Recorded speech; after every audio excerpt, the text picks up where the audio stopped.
Баршаңызға сәлем. Бүгін сіздермен дастархан сәнін келтіріп тұратын, осындай әдемі қытырлап тұратын түрлі түсті қытырлақтың рецептісімен бөлісемін. Видеоны міндетті түрде соңына дейін көріңіздер. Ең алдымен әрбір қамырды бөлек-бөлек жасап аламыз. Бір жұмыртқаға қантты қосып, барлығын араластырып, одан соң красительді қосамыз. Мен сухой краситель қостым, қалауыңызша гель красительді қоссаңыз да болады. Одан соң ұнымызды біртіндеп салып, қолымызбен қамыр илейміз. Осындай жұмсақ қамыр шығады. Енді салафан мешочкқа салып демалтып қоямыз. Дәл осылай келесі қамырларымызды да жасаймыз.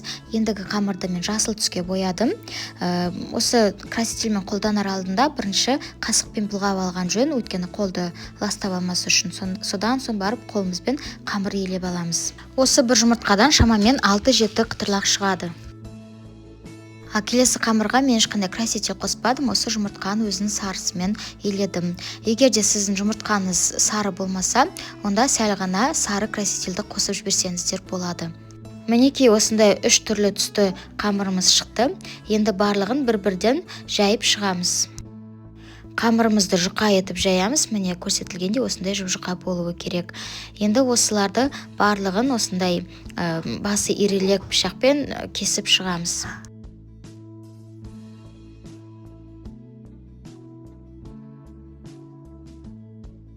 Қамырымыз осындай созылмалы қамыр болып шығады. Осылай қолымызбен аздап созып жұқартып алсаңыз да болады.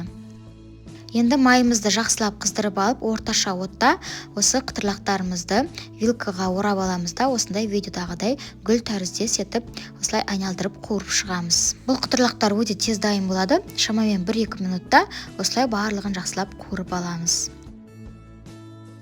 Мінекей қытырлақтарымыз дайын болды.